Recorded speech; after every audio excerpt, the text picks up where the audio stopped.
Yes, all students, a very good evening and I welcome you back. And once again, ವಿಥಲ್ ರಿಸಲ್ಟ್ಗೆ ಸಂಬಂಧಪಟ್ಟಂಥ ಇನ್ನೊಂದು ಅಪ್ಡೇಟನ್ನು ನಾನು ಮಾತಾಡಲಿಕ್ಕೆ ಬಂದಿದ್ದೀನಿ. ಸೊ ಮೊದಲನೇದಾಗಿ ಇಲ್ಲಿ ಹೇಳಬೇಕಾಗಿರೋವಂಥದ್ದು ಏನಪ್ಪ ಅಂತ ಹೇಳಿದ್ರೆ, ಅನ್ವಿತ್ ಕಟೀಲ್ ಸರ್ ಅವರು ವಿಟಿಯುಗೆ ಒಂದು ಲೆಟರ್ ಬರೆದಿದ್ದಾರೆ ಅಂತ ಲಾಸ್ಟ್ ವಿಡಿಯೋನಲ್ಲಿ ಹೇಳಿದ್ದೆ. So let's see what and all are address to this letter. ಓಕೆನಾ, ಇದರ ಇನ್ಸ್ಟಾಗ್ರಾಮ್ ಹ್ಯಾಂಡಲ್ ಓಪನ್ ಮಾಡಿದ್ದೀನಿ, ಅಲ್ಲಿ ತೋರಿಸ್ತಾ ಇದ್ದೀನಿ ನೋಡಿ. ಸೊ ಏನಕ್ಕೆ ಇದನ್ನು ತೋರಿಸ್ತಿರೋದು ಅಂತ ಹೇಳಿದರೆ, ಸೊ ನಿಮಗೆ ಒಬ್ಬರು ಸಹಾಯ ಮಾಡಲಿಕ್ಕಿದ್ದಾರೆ ನನ್ನ ಅರಿವು ಮಾಡಿಸ್ಕೊಡ್ಲಿಕ್ಕೆ. So that if there is any problem you can contact him to get all your problems solved. Okay, yeah. So Anvith Kateel ಅವರು ಬರೆದಿರೋಂಥದ್ದು state general secretary in charge VTU and diploma board, ಇವರು ಅದು ಆಗಿರ್ತಾರೆ. And to the chairman the university grants commission New Delhi ಅವ್ರಿಗೆ ಬರೆದಿದ್ದಾರೆ. So it's a complaint against institution under Visvesvaraya technological university charging unnecessary fines and additional fees from students ಅಂತ. So dear sir ಬಾನ್ madam, I am writing to bring to your attention a pressing issue faced by students studying in college affiliated with the Vishweshwarya Technological University, that's VTU. It has been observed that some colleges under the VTU are charging unnecessary fines and imposing additional fees on students, particularly during hall ticket issuance and exam eligibility procedure. So ನಿಮ್ಮ exam eligibility ಪ್ರೊಸೀಜರ್ನ ಟೈಮಲ್ಲಿ so ನಿಮಗೆ ಇದು attendance ಜಾಸ್ತಿ ಇತ್ತು ಅಂತ ಹೇಳಿದ್ರೆ, attendance ಏನಾದರೂ ಕಡಿಮೆ ಇತ್ತು ಅಂತ ಹೇಳಿದ್ರೆ, ಶಾರ್ಟೇಜ್ ಆಫ್ ಅಟೆಂಡೆನ್ಸೇ ಆ ಥರ ಎಲ್ಲ ಪ್ರಾಬ್ಲಮ್ ಇದ್ದಾವಾಗ ಅವರು ನಿಮಗೆ ಏನು ಮಾಡ್ತಾರಪ್ಪ ಅಂತ ಹೇಳಿದ್ರೆ, ಅದರದ್ದು ಎಷ್ಟು ಅಮೌಂಟ್ ಪೇಮೆಂಟ್ ಮಾಡಲಿಕ್ಕಿರುತ್ತೆ, ಬಟ್ ಅದಕ್ಕೂ ಮೇಲೆ ಅಮೌಂಟ್ನ ತೊಗೊಳ್ತಾರೋ. ಸೊ ವಿಟು ಕಡೆಯಿಂದ ಹೇಳಿರ್ತಾರೆ. ಸೊ ಶಾರ್ಟೇಜ್ ಆಫ್ ಅಟೆಂಡೆನ್ಸು ಅಂತ ಬರೋವಾಗ ಅವರು ನಿಮಗೆ ವಿಟು ಕಡೆಯಿಂದ ಇಷ್ಟೇ ಅಮೌಂಟ್ ಪೇ ಆಗಬೇಕು ಅಂತ ಹೇಳಿರ್ತಾರೆ ಸ್ಟೂಡೆಂಟ್ಸ್ ಕಡೆಯಿಂದ, ಬಟ್ ಅದಕ್ಕೂ ಮೇಲೆ ತೊಗೊಳ್ತಾರೋ ಅಂಥದ್ದು. ಇಲ್ಲಾಂದರೆ ಹಾಲ್ ಟಿಕೆಟ್ ಕೊಡುವಾಗ ಒಂದಿಷ್ಟು ಅಡಿಷ್ನಲ್ ಫೀಸನ್ನು ಇಸ್ಕೊಳ್ಳೋವಂಥದ್ದು. ಸೊ ಈ ಥರ ಎಲ್ಲ ಮಾಡ್ತಾ ಇದ್ದಾರೆ ಅಂತ ಅಡ್ರೆಸ್ ಮಾಡಿದ್ದಾರೆ. ಕೀ ಇಶ್ಯೂ ಬಂದು unnecessary fines. Many institutions of I'm sorry for the distraction. Many institutions are penalizing the students with fines that are unreasonable and without the prior notice justification. So prior notice ಮತ್ತು justification ಇಲ್ಲದಂತೆ ಒಂದಿಷ್ಟು ಅಮೌಂಟನ್ನು ತೊಗೊಳ್ತಾ ಇದ್ದಾರೆ. So ಸಡನ್ನಾಗಿ amount ಕೇಳ್ತಾರೆ. So ನಾವು ಅದಕ್ಕೆ ಸಡನ್ನಾಗಿ ಹೇಳ್ತಾರೆ, ಈಗ ಪೇಮೆಂಟ್ ಮಾಡಲೇಬೇಕಾಗುತ್ತಿಲ್ಲ ಅಂದರೆ ಹಾಲ್ ಟಿಕೆಟ್ ಕೊಡಲ್ಲ, ಎಕ್ಸಾಮು ಕೂರ್ಸಲ್ಲ, ಸೊ ಅನ್ಸೋದು ಹೇಳ್ತಾರೆ. ಸೊ ಅವಾಗ ನಾವೇನು ರೀಸನ್ ಕೇಳೋಕ್ಕಾಗಲ್ಲ ಅಲ್ವಾ, ಅದು ಸಡನ್ನಾಗಿ ಹೇಳ್ತಾ ಇದ್ದಾರೆ. ನಾವು ಅದಕ್ಕೆ ಜಸ್ಟಿಫಿಕೇಷನ್ ಕೇಳ್ತಾ ಕೂತ್ಕೊಂಡು ಅಮೌಂಟ್ ಏನೋ ಕಟ್ಟಬೇಕು ಅಂತ ನಾವು ಮಾಡೋಷ್ಟೇ ನಮಗೆ ಎಕ್ಸಾಮ್ ಇದೇ ಸ್ಟಾರ್ಟ್ ಆಗೋಗಿರುತ್ತೆ, ಎಕ್ಸಾಮ್ಸ್ ಎಲ್ಲ. ಸೊ ಹಂಗಾಗಿ ಅದು ಕೇಳೋಕ್ಕಾಗದಂತೆ ನಾವು ಪೇಮೆಂಟ್ ಮಾಡಲೇಬೇಕಾಗುತ್ತೆ, ಅದೊಂದು problem. And excessive exam fees. Some colleges are charging exam fees higher than those prescribed by VTU, adding financial strain on students and their families. Correct. ಇವಾಗ ಎಷ್ಟೋ ಫ್ಯಾಮಿಲೀಸ್ಗೆ ದುಡ್ಡು ಕಟ್ಟೋಷ್ಟು ಶಕ್ತಿ ಇರಲ್ಲ, ಅಂಥದ್ರಲ್ಲಿ ಅವ್ರು VTU ಎಕ್ಸಾಮ್ ಫೀಸನ್ನು ಬರೆಸ್ತಾ ಇರ್ತಾರೆ ಒಂದು ಕಷ್ಟಪಟ್ಟು. ಸೊ ಅವರಿಗೆ ಇನ್ನೂ ಹೆಚ್ಚಿನ ಒಂದು ಫೀಸನ್ನು ಕೇಳುವಾಗ how can the family sustain ಅಲ್ವಾ. It's a whole and sole burden to the family. ಎಷ್ಟು ಅಮೌಂಟ್ ಇದೆ ಅಷ್ಟೇ, ಅದಕ್ಕೂ ಮೇಲೆ ಯಾರೂ ಇದು ಮಾಡೋಂಗಿಲ್ಲ ಅಲ್ಲ. Yeah, and hall ticket restrictions. So institutions are withholding hall tickets from students unless they pay the arbitrary fines and fees, thereby preventing them from appearing for exams. Okay. So ಒಂದಿಷ್ಟು ಫೈನ್ಗಳೇನಿರುತ್ತೆ ಅದನ್ನ ಕಟ್ಟದಂತೆ ಎಕ್ಸಾಮಿನೇಷನ್ಗೆ ನೀವು ಕೂರೋ ಹಾಗಿಲ್ಲ ಅಂತ ಹೇಳೋವಂಥದ್ದಾಗಿರುತ್ತೆ. ಸೊ ಇದು ಒಂದಾಗಿದೆ. And these practices play an unfair financial burden on students, especially when most of them have already fulfilled their tuition fee obligations. Okay, yeah.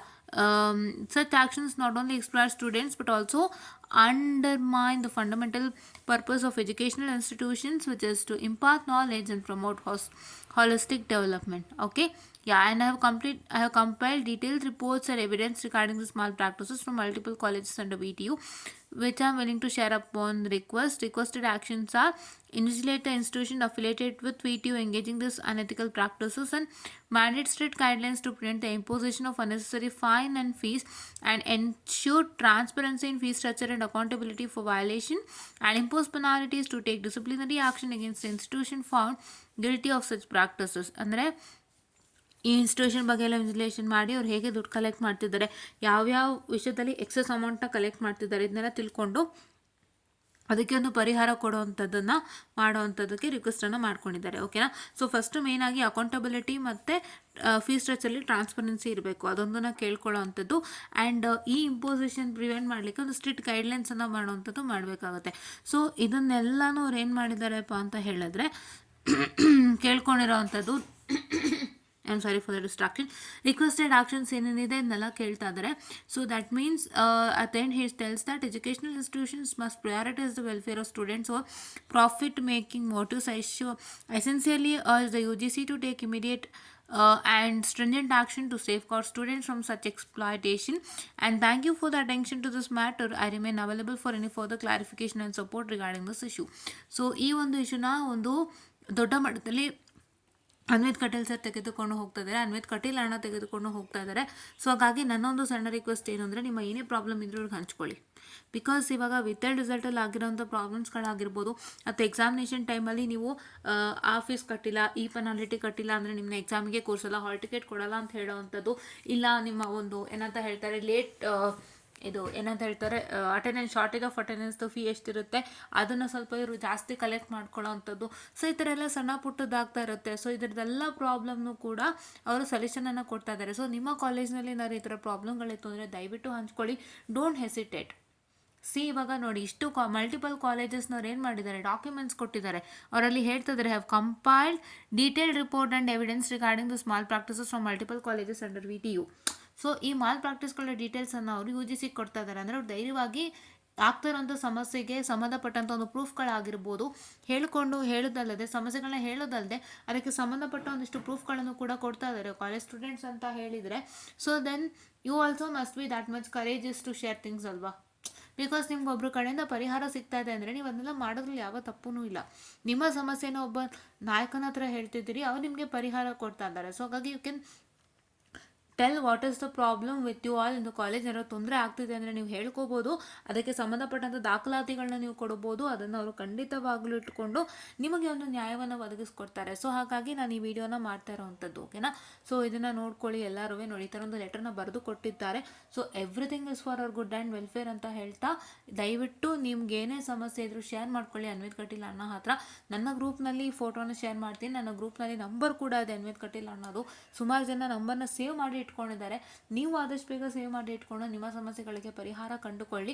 Because ನಾನೊಬ್ಳು student ಆಗಿ ನಾನು VTUಗೆ ಯಾವುದೇ ರೀತಿ ಕಾಂಟ್ಯಾಕ್ಟ್ ಮಾಡಿ ಸರ್ ಈ ಥರ ಪ್ರಾಬ್ಲಮ್ ಆಗ್ತಿದೆ ಪರಿಹಾರ ಕೊಡಿ ಅಂತ ಕೇಳಲಿಕ್ಕೆ ಅಷ್ಟು ಬರಲ್ಲ. ಸೊ ನಂದು VTU ಇಂದ ನಾನು ಆಚೆ ಬಂದರೆ, if I come out as a student, PG student ಮುಗಿಸ್ಕೊಂಡು ನಾನು ಬಂದರೆ, ಅದು ಆದ ಮೇಲೆ ನಾನೊಂದು ಸ್ವಲ್ಪ ವರ್ಷ ಆದಮೇಲೆ ನಿಮ್ಗಳಿಗೂ ನಾನು ಈ ಥರ ಹೆಲ್ಪನ್ನು ಮಾಡ್ಬೋದು.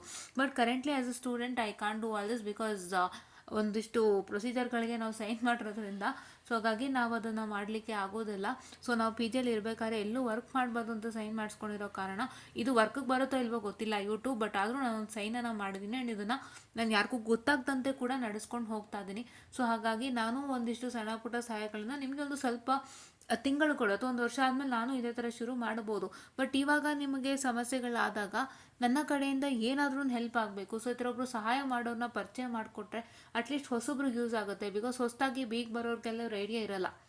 ಸೊ ಹಂಗಾಗಿ ಅವ್ರ ಐಡಿಯಾ ಅವ್ರಿಗೆ ಅವಾಗಿಂದನೇ ಬರೋವಾಗ if there is any issues ಅವ್ರಿಗೆ ಖಂಡಿತವಾಗಿ ಪರಿಹಾರ ಸಿಗುತ್ತೆ ಅನ್ನೋ ಒಂದು ಸಣ್ಣ ಕಾರಣಕ್ಕಾಗಿ ನಾನು ಇದನ್ನು ಪರಿಚಯ ಮಾಡಿಕೊಡ್ತಾ ಇದ್ದೀನಿ. ಸೊ ದಯವಿಟ್ಟು ಏನೇ ಸಮಸ್ಯೆ ಇದ್ದರೂ ಪರಿಹಾರವನ್ನು ಕಂಡುಕೊಳ್ಳಿ, ಇವರಿಗೆ ಕಾಂಟ್ಯಾಕ್ಟ್ ಮಾಡಿ ಅಂತ ಹೇಳ್ತಾ, ಸೊ ಈ ಒಂದು ವಿಷಯವಾಗಿ ನಿಮಗೆ ಎಲ್ಲರಿಗೂ ಒಂದು ಒಳ್ಳೆ ರಿಸಲ್ಟ್ ಸಿಗುತ್ತೆ.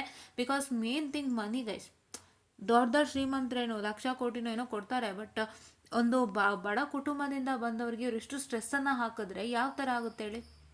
ಇವಾಗ ಎಕ್ಸಾಮ್ ಫೀಸು ಒಂದು 1,500 ತನಕ ಆಗುತ್ತೆ ಅಂತ ಅವ್ರು ಹೇಳಿದಾರಲ್ವ, ಅದಕ್ಕೂ ಬಿಟ್ಟು ಮೇಲೆ ಕೇಳಿದರೆ ಹೆಂಗಾಗುತ್ತೆ, ಕೊಡಲಿಕ್ಕೆ ಕಷ್ಟ ಆಗುತ್ತಲ್ವಾ.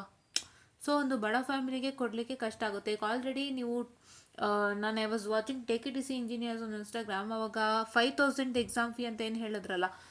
So for the students had completed their engineering 8 years complete ಆಗಿದ್ದು, ಅವರು ತಮ್ಮ ಅದರ ಬ್ಯಾಕ್ಲಾಗ್ ಎಕ್ಸಾಮ್ ಇಟ್ಕೊಂಡಿದ್ರೆ ಅದಕ್ಕಂತ ಒಂದು 4 ಅಟೆಂಪ್ಟ್ ಎಕ್ಸ್ಟ್ರಾ ಕೊಟ್ಟಿದ್ರು. ಅದರಲ್ಲಿ ಒಂದು ಸಬ್ಜೆಕ್ಟ್ಗೆ 5,000 ಅಂತ ಹೇಳುವಾಗ ಪ್ರತಿಯೊಂದು ಸ್ಟೂಡೆಂಟು ತುಂಬ ಪ್ರೊಟೆಸ್ಟ್ ಮಾಡಿದ್ದಾರೆ ಹಾಸನಲ್ಲಿ. ಬಿಕಾಸ್ ಅವ್ರಿಗೆ ಅಷ್ಟೊಂದು ದುಡ್ಡಿಲ್ಲ. ಒಂದು ಸಬ್ಜೆಕ್ಟ್ಗೆ 5,000 ಅಂದರೆ ಹೇಗೆ ಆಗುತ್ತೆ. ನಮ್ಮ ಗ್ರೂಪಲ್ಲೂ ಕೂಡ ಕೇಳ್ತಿದ್ರು, ಮ್ಯಾಮ್ ಒಂದು ಸಬ್ಜೆಕ್ಟ್ಗೆ 5,000 ಅಂದರೆ ಹೇಗಾಗುತ್ತೆ ಮ್ಯಾಮ್, ನಾವು 3 ಕಟ್ಟಿದ್ದು ಅಂತ. ಒಬ್ರು ಆಲ್ರೆಡಿ ಒಂದು ಸಬ್ಜೆಕ್ಟ್ಗೆ 5,000 ಅಂತ ಹೇಳಿ ಒಂದು 30,000 ತನಕ ಕಟ್ಟಿ ಎಕ್ಸಾಮ್ ಬರೆದಿದ್ದಾರೆ. ಸೊ ಒಂದು 30,000 ಅಂದರೆ ಸುಮ್ಮನೆ ಅಲ್ಲ ಗೈಸ್. ನೀವು 30,000 ಕ್ಯಾಲ್ಕುಲೇಟ್ ಮಾಡ್ಕೊಳ್ಳಿ. ನೀವು 8 ಒಟ್ಟು ಐಕೆನ್ಸೆ ಅದರಲ್ಲಿ ಒಂದು 6 ಅಥವಾ 7 ಸೆಮ್ದಾದ್ರೂ ನೀವು ಎಕ್ಸಾಮ್ ಫೀಸ್ ಬರುತ್ತೆ 30,000 ಅಂತ ಹೇಳಿದ್ರೆ. ಕರೆಕ್ಟ್ ಅಲ್ವಾ? 6 ಅಲ್ಲ 8 ಸೆಮ್ದೇ ಬರ್ಬೋದು. ಬಿಕಾಸ್ ನಿಮಗೆ ಪ್ರತಿ ಸೆಮ್ಮಲ್ಲಿ 6 ಸಬ್ಜೆಕ್ಟು ಅಂತ ಹೇಳಿದ್ರೆ 6 ಪ್ಲಸ್ ಲ್ಯಾಬ್ರೇಟ್ರಿ ಅದು ಸೇರಿಸ್ಕೊಂಡು ಹೇಳಿದ್ರೆ ನೀವು ಒಂದು ಸೆಮ್ಗೆ ಎಷ್ಟು ಫೀಸ್ ಕಟ್ಟಿದ್ದೀರಾ ಲೆಕ್ಕ ಹಾಕಿ. ಅದೆಲ್ಲ ಟೋಟಲ್ ಲೆಕ್ಕ ಹಾಕಿದ್ರೆ ಅಂದಾಜು ಒಂದು 30,000 ತನಕ ಬರುತ್ತೆ. ಅದೇ 30,000 ಅವರು ಒಂದು ಸತಿಗೆ ಕಟ್ತಾರೆ ಅಂದರೆ ಹೆಂಗಾಗುತ್ತದು? ಕಷ್ಟ ಅಲ್ವಾ? ಸೊ ಈ ಥರ ಎಲ್ಲ ಪ್ರಾಬ್ಲಮ್ಗಳಿರೋದ್ರಿಂದ ಇದಕ್ಕೆಲ್ಲ ಒಂದು ಪರಿಹಾರನ ಕಂಡುಕೊಳ್ಳಲಿಕ್ಕೆ ಬಡವರಿಗಾಗಿಯೇ ಒಂದು ಭರವಸೆಯಾಗಿ ಇದೊಂದು ಪ್ಲಾನನ್ನು ಮಾಡ್ತಾ ಇದ್ದಾರೆ. ಆ್ಯಂಡ್ ಎಲ್ಲರಿಗೂ ಸುಮ್ಮನೆ ಯಾಕೆ ವೇಸ್ಟಾಗಿ ದುಡ್ಡು ಕೊಡಬೇಕಲ್ಲ, ಸೊ ಅದು ಒಂದು ಇರುತ್ತೆ. ಸುಮಾರು ಜನಕ್ಕೆ ಯೋಚನೆ ಆಗ್ತಿರುತ್ತೆ, ನಾವಕ್ಕೆ ಇಷ್ಟೊಂದು ದುಡ್ಡು ಕೊಡಬೇಕು ಅನ್ನೋಂಥದ್ದು ಯೋಚನೆ ಇರುತ್ತೆ.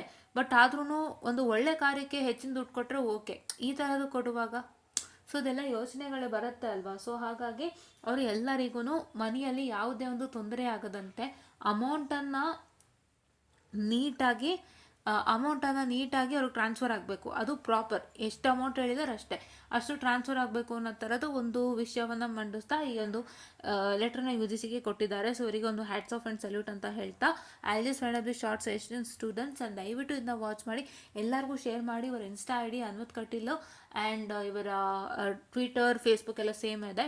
ಎಕ್ಸ್ ಟ್ವಿಟರ್ ಇಸ್ ನಾವು ಎಕ್ಸ್ ಅಲ್ಲ, okay yeah, X is Anvith Kateel and even this ಯಾವುದು ಇದು ಫೇಸ್ಬುಕ್ಕು ಕೂಡ ಅನ್ವಿತ್ ಕಟೀಲ್ ಆಗಿರುತ್ತೆ. ಫೋನ್ ನಂಬರ್ ಕೂಡ ನಮ್ಮ ಗ್ರೂಪ್ನಲ್ಲಿದೆ, ಯಾರಿಗಾದ್ರೂ ಬೇಕು ಅಂದರೆ ದಯವಿಟ್ಟು ನಮ್ಮ ಟೆಲಿಗ್ರಾಮ್ ಚಾನಲ್ ಎನ್ಲೈಟೆಂಡ್ ಎಡ್ಯುಕೇಟರ್ಸ್ನ ಫಾಲೋ ಮಾಡಿ. ಸೊ ದಟ್ ನಿಮಗೆ ಖಂಡಿತವಾಗಿ ಅವ್ರ ನಂಬರ್ ಸಿಗುತ್ತೆ ಅಂತ ಹೇಳ್ತಾ, I just wind up this session and thank you.